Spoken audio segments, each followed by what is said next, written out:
Hello India. Hello India.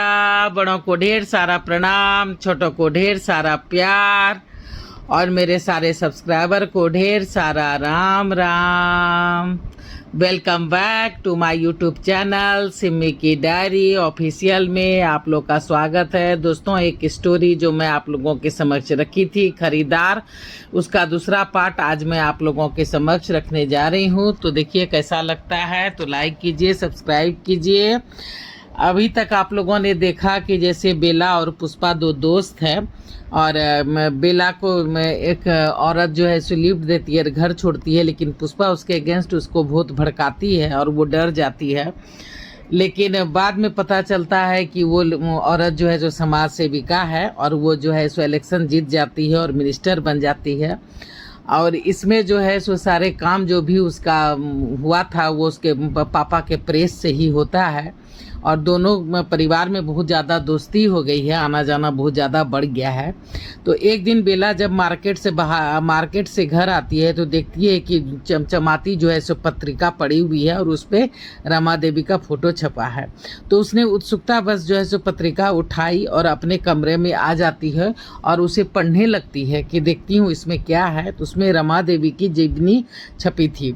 पत्रिका जो है सो उसके पिताजी के प्रेस में ही छापा गया था। तो वो जो है बेला जो है सो अब रमा देवी की जीवनी पुस्तिका में पढ़ रही है। अब आगे मैं आप लोगों के समक्ष रखती हूँ। बेला सोचती है कि मेरे पापा के प्रेस में ये किताब छपी है तो इसमें जो भी बातें लिखी होगी वो बिल्कुल सच होगी, क्योंकि पापा बहुत अच्छे रिपोर्टर रहे हैं, उन्हें सच्चाई ही बिल्कुल पसंद है। इसलिए उसकी उत्सुकता जो है सो बढ़ गई और वो रमा देवी की जीवनी जो पत्रिका में छपी थी उसे पढ़ने लगती है। बेला ने पत्रिका में पढ़ना शुरू किया कि रमा देवी दूर शहर में एक नामी जामी जमींदार की इकलौती बेटी थी, ना ही कोई भाई ना कोई बहन। उसके परिवार में 3 पुश्तों से ऐसा ही होता आ रहा था, बस एक ही औलाद होती आई थी। पर गनीमत था कि उस जमाने को देखते हुए जबकि बेटों का ज़्यादा महत्व होता था, बेटियों का कम, तो हर बार बेटा ही होता आया था। पर इस बार जो है सो रमा सिर्फ एक बेटी ही हुई थी।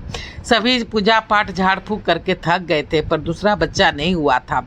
रमा देवी के पिताजी अपने पत्नी से बहुत प्यार करते थे। सभी उसे दूसरी शादी को उकसाते पर वो टस से मस नहीं होते। उन्होंने एक नई प्रथा शुरू करने की सोची। उन्होंने रमा की परवरिश बिल्कुल एक बेटे की तरह करनी शुरू कर दी।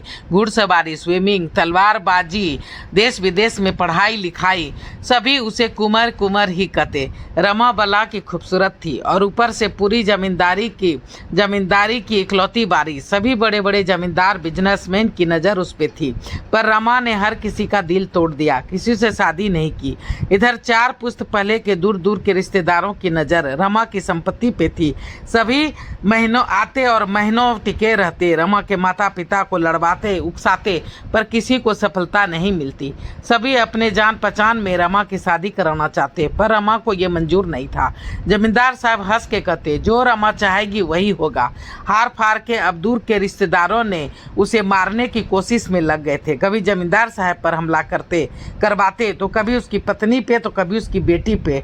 कब कौन नौकर चाकर को वापस में मिला ले और कब कौन नौकर चाकर धोखा दे दे पता ही नहीं चलता था। आखिर वही हुआ था जिसका डर था। पता नहीं कहाँ से एक नौजवान आया और उसने कहा कि वो अनाथ है पर वो बहुत ही पढ़ा लिखा और टैलेंटेड और देखने सुनने में बहुत ही सुंदर इंसान था। इसलिए जमींदार साहब ने जो है सो अपने सारे काम उसे संभालने के लिए दे दिए। वो मैनेजर हो गया और बहुत जल्दी ही उसने सबका दिल जीत लिया, हर काम में होशियार। जमींदार साहब ने पूरा छानबीन की तो पता चला कि ये सचमुच में अच्छा है और दुश्मनों का आदमी नहीं है, ना ही कोई रिश्तेदार का भेजा गया ही दुश्मन है। उन्होंने उसे अनाथ आश्रम को ही वो सचमुच में अनाथ आश्रम में ही पढ़ लिख कर बड़ा हुआ है। जमींदार साहब ने उस अनाथ को ही अपना घर जमाई बनाने की ठान ली। रमा भी धीरे धीरे उससे प्यार करने लगी थी। शादी के बाद उसे घर नहीं छोड़ना पड़ेगा, अपने बूढ़े माँ बाप की देखभाल वो कर पाएगी, यही सोचकर उसने शादी के लिए हामी भर दी थी। शादी होते ही दोनों हनीमून मनाने के लिए विदेश निकल गए थे। देखते ही देखते 1 महीने बीत गए थे। ना ही कोई फोन ना ही कुछ कोई खोज खबर। एक दिन उस लड़के का, जिसका नाम कि सिकंदर था, उसकी लाश मिली थी, उसके फोटो छपे थे। जमींदार साहब समझ गए कि दोनों को दुश्मनों ने मार दिया है। वो तो सपने में भी नहीं सोच सकते थे कि कोई इतना नीच गिर सकता है कि अपने ही खानदान की बहू बेटी को कोठे पर बेच दे। जमींदार साहब ने पूरा खोजबीन करवाया, हर जगह, देश विदेश हर जगह वो उन्होंने खोजबीन कराया। सभी पुलिस स्टेशन पर गए, कोर्ट कचहरी सब करके थक गए। पैसा जो है सो बिल्कुल पानी की तरह बहा दिया, पर रमा का कुछ भी पता नहीं चला। साल भर के बाद जो है सो पुलिस भी थक हार के बैठ गई। माँ ने रो रो के अपना जान दे दिया और जमींदार साहब ने अपनी सारी संपत्ति सरकार को ट्रस्ट के रूप में सौंप दी। साथ ही ये वसीयत भी करके कोर्ट में रखवा दी कि अगर उसकी बेटी, भगवान करे अगर वो जिंदा हो और कभी वापस आती है तो सरकार मेरी पूरी प्रॉपर्टी मेरी बेटी को सौंप दे। और इतना कह के जमींदार साहब ने अपने आप को गोली मार ली। इधर रमा को फॉरेन में कोठे पर बेच दिया गया था, जहां वो तिल तिल कर मरती रही, इतने सारे कष्ट सहती रही, इतने हुनरबाज, इतना उसमें गुण था, लेकिन फिर भी वो 10 और 20 पर अकेले हावी नहीं हो पाती थी। उसने भागने की बहुत कोशिश की, मरने की भी बहुत कोशिश की, पर सब बेकार। एक देश से दूसरे देश, दूसरे देश से तीसरे देश, तिल तिल कर वो जिंदगी जीती रही। एक दिन बम्बई का कोई एक सेठ उस पर मेहरबान हो गया, खरीद के ले आया और बम्बई में उसे रख लिया, रखैल बना दिया। हवेली, मोटर कार, हर सुख सुविधा, पर कैद में वो रहती थी। घूमने फिरने की कोई भी आज़ादी नहीं। कभी कदार ही कहीं जाती थी तो बॉडीगार्ड के साथ या फिर उस सेठ के साथ। उस सेठ की उम्र भी बाप की उम्र की थी, पर वो उस पर जान छिड़कता था। एक दिन मर गया और वो आज़ाद हो गई। सारी संपत्ति जो उस सेठ ने उसके नाम पे करके रखी थी, रमा ने सारी संपत्ति को बेचा, सारे गुंडों में बांट दिया और वहाँ से अपने घर, अपना जहाँ उसका जमींदार वाला जो घर था वहाँ वो जा पहुँची।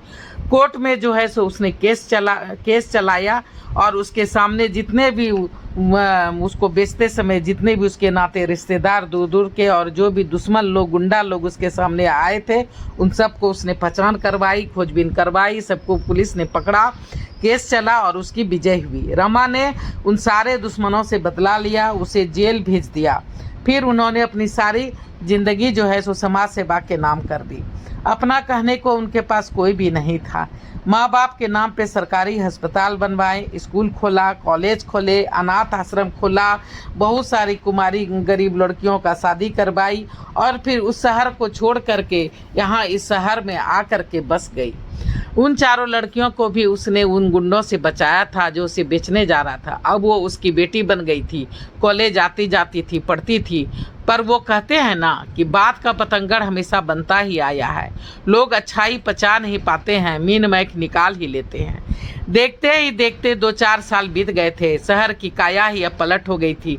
रमा देवी पूरी ईमानदारी से इस नए शहर को ही अब अपना घर समझ करके, अपना शहर समझ करके देश की सेवा में जुटी हुई थी। बेला ने भी उसके पांव छू करके अब माफ़ी मांग ली थी। बेला की शादी भी ठीक हो गई थी, अब वो बहुत जल्दी ही पराई होने वाली थी। तभी पुष्पा ने एक दिन कहा कि चल थिएटर में गंगूबाई पिक्चर लगा है आलिया भट्ट का, सुनते हैं रियल स्टोरी पे बनी है, चल देख के आते हैं। हाँ चल। अब दोनों दोस्तों की सोच जो है सो बदल गई थी। वो समझ गई थी कि कोई पेट से बुरा नहीं होता है। बेचने वाला खुश, बेचने वाला खुश, खरीदने वाला खुश, बेचने वाला खुश, खरीदने वाला खुश। दुख होता है तो उस इंसान को जो बेची जाती है या खरीदी जाती है, पता नहीं किस बुरे कर्मों का फल उसे ऊपर वाला देता है। जो इंसान तिल तिल कर मरता है और तिल तिल कर ऐसा जीवन जीने को विवश हो जाता है। काश हर द्रौपदी की रक्षा मुरलीवाला खुद करता। काश हर द्रौपदी की रक्षा मुरलीवाला खुद करता, तो आज दुनिया में ना ही कोई कोठा आबाद होता और ना ही कोई खरीदार। तो आज ना ही कोई कोठा आबाद होता और ना ही कोई खरीदार, ना ही कोई कोठा आबाद होता और ना ही कोई खरीदार। दोस्तों, तो अब जो है सो मेरी खरीदार का दूसरा पार्ट जो है सो यहाँ पे ख़त्म हो गया। अब देखिए आप लोग को ये कहानी कैसी लगती है। अगर पहली बार चैनल पे आए हैं तो इसको सब्सक्राइब कीजिए, लाइक कीजिए, शेयर कीजिए। और अब मैं जो है सो अपनी वाणी को यहीं पे विराम देना चाहती हूँ। जय भोलेनाथ, हर हर महादेव। और आप लोग का ढेर सारा थैंक्स, मेरा वीडियो को देखने के लिए आप लोगों का ढेर सारा थैंक्स थैंक्स थैंक्स।